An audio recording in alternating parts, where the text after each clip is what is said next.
This is Dominic Garrini, the Bone Collector, and you guys are listening to the Working Fans Podcast. All right, everybody, it's the Working Fans Podcast with the man they call Dave. And today we got a guy who's been successful at a couple things. He is a BJJ purple belt. He's been in the Pan Am Games, and he was also trained by Johnny Wrestling. And he's part of MLW's Team Filthy right now. The one, the only, Dominic Garrini. Dominic, how are you, sir? I'm doing good. Yourself, good? Oh, not doing bad, sir. Not doing bad. Thank you. You know, I was curious. You know, usually we kind of start off like the beginning with wrestling, but you had such an extensive BJJ background. How did you get into BJJ? So, jiu-jitsu is something I got into. I wrestled 2 years in high school. I was not a good wrestler in high school. I was pretty bad. Win-loss record, not very good. But I decided to stick around my old high school and help coach. My coach, Brian Dolph, was a former Olympian, and he had a lot of good connections for us. And I got to hang out with Henry Cejudo before for the UFC fights, who is now retired, but he was the double champion in the UFC at 125 and 165 pounds. And but that coach, I really wasn't doing much because I was going to college at the time. So I've been thinking about doing BJJ, and I, for whatever reason, got brought up when I was talking to Henry, and he kind of encouraged me to do it. So from there, I decided to kind of jump in the BJJ head on. When I first did it, it was mainly to fight MMA. But about, I would say, a year in, I found competitive jiu-jitsu tournaments and whatnot, and it kind of shifted my focus from wanting to be an MMA fighter into going to be a jiu-jitsu world champion for the most part. And that was kind of like my start in jiu-jitsu at that point. Henry Cejudo, that's an interesting name. Yeah, he's you gave all the credentials right there for the people who don't know. 2 weight class champion, UFC, gold medalist Olympian. Do you think he could make the transition to pro wrestling? Do you think that's on his radar at all? I do think it's on his radar because he actually had a WWE tryout before he decided to go into MMA. He was a guy that WWE kind of had really courted, and there's always this rumor that Vince McMahon was one of his Mighty Mouse character for like 40 years, and one of the guys that they had really thought to take a guy like that character was Cejudo. So I think that, you see him on AEW, and currently he is retired from the UFC, so I think he's a guy that has been so successful at everything he does that more than anything, I think Cejudo, once he gets so successful, just gets bored with it. So I think he's bored with MMA at this point, so I could definitely see him trying to come pro wrestling back. Now, you make the transition from BJJ to pro wrestling. I see that Johnny Gargano and Candice LeRae helped train you. How did that go? Were there other people involved? What was your training like for the pro wrestling side? So when I decided to make the transition over from BJJ to pro wrestling, I kind of learned through my time in jiu-jitsu to take your time, to really find what you feel is the best and train those people. I, searched schools in my area, and really it came down to a no-brainer to go train with Johnny and Candice, and also train with Absolute Intense Wrestling, who's probably the top independent wrestling promotion in Ohio. So, Johnny has a background and speaks for herself, and so does Candice. So from there, I started training, and then, I ended up meeting AEW promoters, Chris Ryan, a.k.a. Chandler Biggins, and John Thorne. And those would be the other 2 guys that were really essential in my training. Like, Johnny and Candice definitely did everything in rings, but, John and Chandler really, do such a great job of teaching me and the other kids, the business side of pro wrestling, finding bookings, getting yourself booked, how to really sell yourself to promotion, character work, all that stuff. They were so key and essential in that. So I'd be remiss if I didn't mention them. And then throughout my journey, I've kind of got many people I consider like secondary trainers or people who really helped me out a lot. Hot Sauce Tracy Williams is a guy that helped me out immensely. We kind of bonded right off the rip when I met him at AIW, and he kind of took me under his wing. And we had a number of matches, and he's always a guy that I've looked to for advice. And then over the last, year and a half, Eric Stevens has been a very big help to me. And, it's full circle and now we're teammates in MLW. But, Eric was a guy that I watched growing up, Ring of Honor. So for him to come back last year and us to create the relationship we did, it's been really awesome. Now, my producer Joe was telling me, he really liked the way, and it's not a shot at Duvall, but he really liked the way you were brought out in MLW. And I was thinking about this before I asked you about this. I want to ask you, Court seems to really, at least as a fan, it seems like he really loves the MMA and combat sports as well. Do you think the way Court presents you, given the fact that, it seems like he's a fan of that stuff, that he's able to present you and have a better mindset about your character and who you are? A little bit. Gabe Polsky, who brought me into Evolve when I was in Evolve, obviously I had a much different bringing to Evolve as, the strictly half the bodyguard character and then kind of transitioning this fighter type character. I would never say anything bad about Gabe, because Gabe's, been doing promoting now for 20 plus years, ECW, Ring of Honor, Evolve, Drag Me USA, all the great stuff that he's done. And, he, for the most part, Gabe is really a big revolutionary force in the grappling aspect of American independent wrestling, pushing guys like Davey Richards, pushing guys like Kyle O'Reilly, really pushing that early Evolve style, too. So I don't know if it was just that Gabe didn't necessarily get what he wanted out of me, but also I think at the time, with Matt Riddle coming on so strong and Evolve, it was probably rough to try to present almost two similar characters if they weren't in like a team together per se. Whereas when I came in MLW, I got the chance to work with not only Court, who's a massive, martial arts fan and mixed martial arts fan for that matter. Court and I, we have a lot of sidebars just about MMA history and stuff. Yeah. And he's actually I think he said his neighbors at Campbell McLaren who started the initial UFC. So, Court's always had a really big thing for mixed martial arts. So you can definitely see kind of all the areas of it. And, he sees me as like that jiu-jitsu player. And, he brought up the fact of wearing the gi to me. And I'm like 50, I love the idea of promoting jiu-jitsu out there. It makes some stuff difficult for me, but, I'm more than willing to do whatever the company wants me to do. But also, the gi does give me a different presentation to everybody else. And we'll see, because at some point, the gi will have to go, but, we're definitely not at that point yet. So, but overall, Court, I think, has such a good, real handle on the distinct fighting styles that we're trying to push in MLW. And I think that also not only goes to Court, but it also goes a lot to Will Key, who helps out from behind the scenes. And, Will Key's very interactive in the terms of, really wanting to settle out all these fighting styles that are at MLW. As well as George Carroll, who is a backstage guy at MLW, who, was at New Japan for a number of years, Ronda for a number of years, and really is kind of the driving force behind Red Dragon. Kyle O'Reilly and Bobby Fish, he's been a massive help to me as well. No, that's really cool. A lot of people in my friend group were big MMA and pro wrestling fans. In fact, one of the guys, Scott, he was telling me, and for fans who don't know this, after Mighty Mouse pulled off the mousetrap against Ray Borg, which is like a suplex into an armbar, essentially. When they're coming down, you pull them in the armbar. He saw you do that on an independent show. And I was curious, do you get ideas sometimes like you see things, whether it's MMA, jiu-jitsu, and go, okay, I want to try to incorporate that in my game? Obviously, you are doing that, but are you still on the lookout for stuff like that sometimes? Yeah, I'm 100% always on the lookout for stuff like that. Obviously, I call it the Mighty Mouse, as like an homage to Demetrius Johnson. But when I came up with that, and I debuted that move, that was really from Gabe asking me for a kind of a new finish, kind of like a cool finish, and that was the first thing I came from. So yeah, if I see anything really cool, like an MMA type fight, I really try to incorporate it, especially from the grappling side. I'm always watching the ADCC and Jiu-Jitsu highs to see what can I take from, the grappling aspect and bring it in, and really just try to find, anything that makes me different. I would argue to many people that I'm definitely not the most polished professional wrestler, but what makes me different and what makes me unique is just that I'm not a polished professional wrestler. I have that little bit of edge, the edge that looks like I'm a fighter, that looks like maybe he doesn't know what he's doing, but that's because if he messes this up, he's just going to grapple him and he's going to snap it off. Absolutely. I think there's something to that. I mean, as a wrestling fan, I've been a wrestling fan for like 40-something years, and I would say I've really begun to enjoy the wrestlers who maybe aren't as polished sometimes. I like it to be a little clunky. Like it looks, I want to suspend disbelief. I like it when it's not too smooth, I guess. For sure. Do you study, whether it was for BJJ or whether pro wrestling, obviously for different reasons, but do you ever study tapes? Do you ever look back at old footage? Is that part of the process? I'm much less of a watch my own tape kind of guy. I'm like an awkward perfectionist that really can never enjoy what I do. That is probably instilled in me from Gargano, because in Johnny's 10 plus year career, however long it's been, when I was training with him, he only told me out of his whole career in probably thousands of matches that he only had 3 that he liked. And the one that he always would bring up to me was him versus Shingo Takagi from 2013 WrestleMania weekend, and which is a phenomenal match. But for a while, I was very similar, man. Like, if I went back and watched my matches, I just dissect them to pick up every even little bit that I don't like to do. So for me, the better tape state for me is to going back and finding stuff, either for an opponent that I'm going to work upcoming, or, from the past. Like, I'm really into watching old shoot style stuff, either FI, Pro Wrestling Super, Yumi, things like that, to try to take stuff like that and bring it into the pro wrestling game here in 2020 and really see where we can go from there.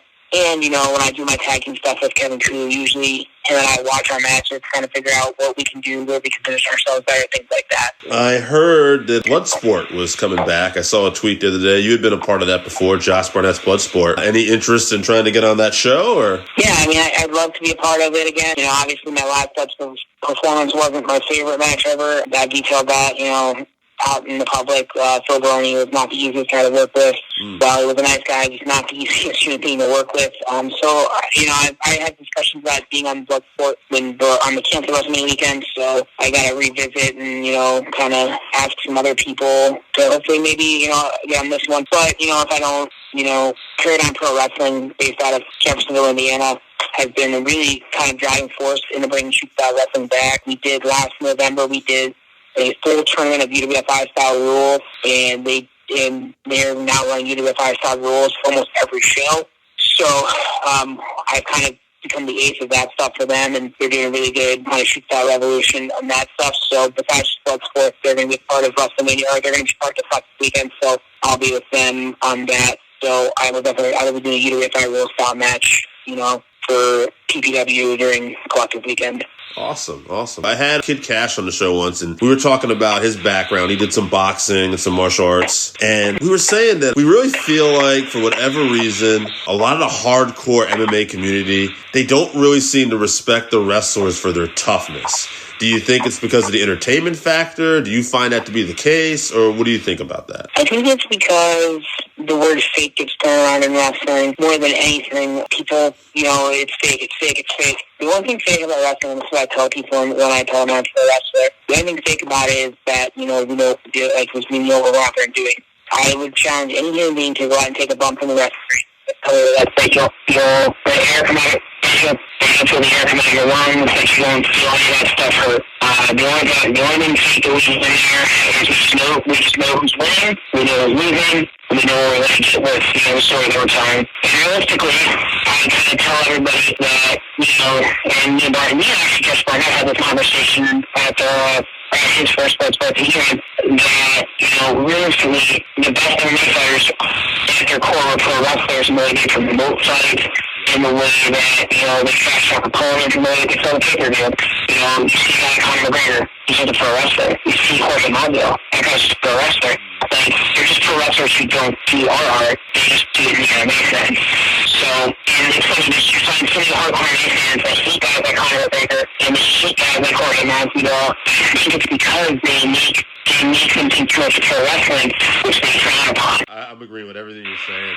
In fact, I always think, like, Ric Flair used to make the comment about the guys that can work and the guys that can be the most successful. And I think in MMA, it's almost the same thing. Obviously, it's fighting, but the guys that can fight and have the great finishes and be flashy and talk, they're going to get attention, they're going to get the money, as we see, too. Yeah, Demetrius Johnson, as you were telling earlier, he's probably one of the greatest fighters in the generation, top 5 for sure. But he'll never get his just due because he never talked trash, and he just backed up in the cage, but because he didn't talk trash, no one really cared when the flyweight for fighting. So it's a shame because he is an amazing talent. It's a shame because he's him versus the greatest in Canada. He had to fight, but we're not going to, because, he's doing very well for himself to win, but, he would never loved as much as he should have been because he was just too nice of a guy. No, I agree. Frankie Edgar is another guy, I think, too, that, I think he comes from a different generation, so maybe he gets a little more respect from the older hardcores, but I think there's a guy, who just kind of plows away and, he doesn't get as much shine as say he had ran his mouth, but, yeah, there's a lot of great, and I guess, we could create that again to pro wrestling. What about, guys from the past like a Brad Armstrong, who maybe was great in the ring, but couldn't cut the best promo, so it's only going to go so far. But. Absolutely. I'm also honored that, I'm one of those guys that Armstrong in the year 2020 would be the top 5 work rate guy in the Indies, or he'd be doing a work from like an AEW or anything like that. Maybe not me or better, but he'd be doing pretty well for himself. I wanted to ask you too, like, before you got into pro wrestling, since you had such an extensive background in BJJ, was there any injuries coming in that were nagging that you had to work around, or any issues like that? Throughout my entire time being BJJ, I was never injured. I had one knee injury, like one kind of small knee injury back when I was getting ready for the Chicago Open back, I'm going to say 2014. Otherwise, I was really pretty injury-free. I mean, I definitely felt more, my life felt better when I was in BJJ, because I wasn't, constantly bumping and constantly traveling, which I am now. But when it comes down to it, like, the only real injury that I think I've ever really had is, like, I have bad toes on both feet. Like, my big toe on both feet is bad. I felt like this cocked turf toe on my right foot. And that comes from a amateur wrestling accident where the wall jumped through a wall ball, and I jumped into the wall and my toe was out, so I screwed that up. And then the other one was when I was coaching, I went to throw, do a head-on throw on a kid, and my foot was up, and he slipped from the head-on throw and landed on my foot, and it bent my big toe back so bad that I needed 6 stitches and webbing of it. But otherwise, injury-free for the most part. Yeah, that's good. Now, I just want to say my producer Chris is a big fan of the Between the Sheets podcast, and he said you've been on there a few times. You just a big fan of those guys? Have they just had you on a few times, or is there a relationship? Yeah, man. So, Chandler was a big proponent to me before his passing about how cool Sheets was, and he got one of my things was I'm a mess, like, I love wrestling history, I love looking into it. And the first two Sheets I listened to was they did a set on the ball for Jordan Green's shirt out. And it was so good, and I was so intrigued that I started going back to find about other shows. And through that, then I started to kind of reach out to Grayson David, and we ended up just becoming really tight. And I talked to Brooks once every other month or so just about random stuff throughout the landscape. And Chris is one of the coolest guys I've ever talked to. So when I get all of those guys, it's usually you hear the 4 to 6 hours that being on the podcast, but then we just usually for another 2 to 3 hours on top of it. Just I love everything. Like me and Chris are both big sports fans, so we'll talk about baseball, we'll talk about college football, we'll talk about pro football, and then Bex and I talk about MMA and pro wrestling. So it's those guys are two of the best guys. If you have a long commute and you want to burn 6 hours, because it's probably one of the most intriguing podcasts you can do, especially if you're into wrestling, mixed martial arts. That's awesome. Now, what's it like working with Filthy Tom? It seems like he's one time dog we're barking. He's not Filthy Tom's one of the cool guys, and if you told me when I started pro wrestling, I was going to become really good friends with Tom Lawler, I would have told you were crazy. But we brought Tom into MLW on my recommendation, and then we finished shooting friends up to the airport, and it was just like, taking a pot right away. So he was one of the big driving factors behind me. He worked so much. And from there, we just kind of all went from ground. But Tom and I talk daily. We talk about MMA, we talk pro wrestling, we talk about MLW, we talk about Filthy, all that stuff. So he's just one of the coolest guys. Very eccentric, but honestly the best guy. Actually, just before we started talking, I just saw a thing that looks like Mauro Ranallo is possibly parting ways with WWE, and I thought, man, how cool would it be to have his voice, given all his boxing, MMA experience, pro wrestling experience, like an MLW. I hope if he ends up leaving, I think he'd be a great fit with you guys.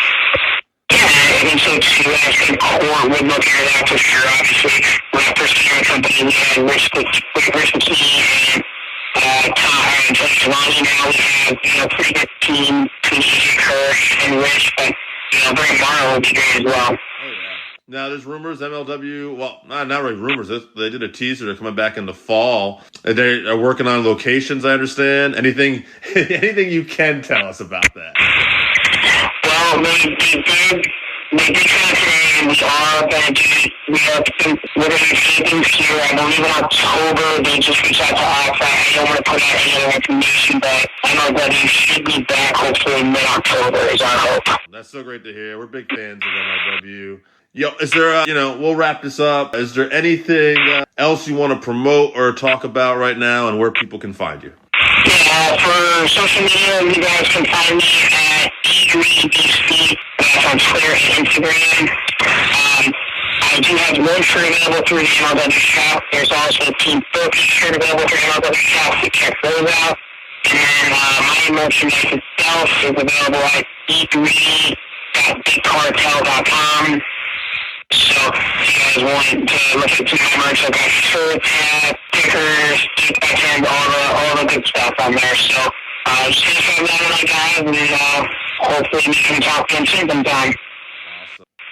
Awesome. Dom, thank you so much for taking time out to talk. I appreciate it. You're a cool guy. I'm a super big fan of MMA and pro wrestling, so I've been trying to get some MMA stuff on this pod for a while. So thanks for coming in and giving me some of that, man. I appreciate it. Yeah, you as well, man. Thanks. Bye. All right, so that wraps us up for this week. Thank you again for listening to the Working Fans Podcast. So as always, you can find us on Twitter at FansWorking. Our Facebook page is Working Fans Wrestling Pod. We have email where you can reach out to us and let us know what you think also. That's workingfanswrestlingpod@gmail.com. Follow us on Instagram, workingfanswrestling_pod. And then as always, please continue to listen to us on Anchor.fm, Google Podcasts, Spotify, Breaker, Overcast, Pocket Cast, Radio Public, all your major platforms. If you're following us on Apple Podcasts, which we are also on now, and YouTube, please make sure you subscribe and give us a 5-star rating. It helps us bring you these podcasts where we get to talk to you and talk with you every week.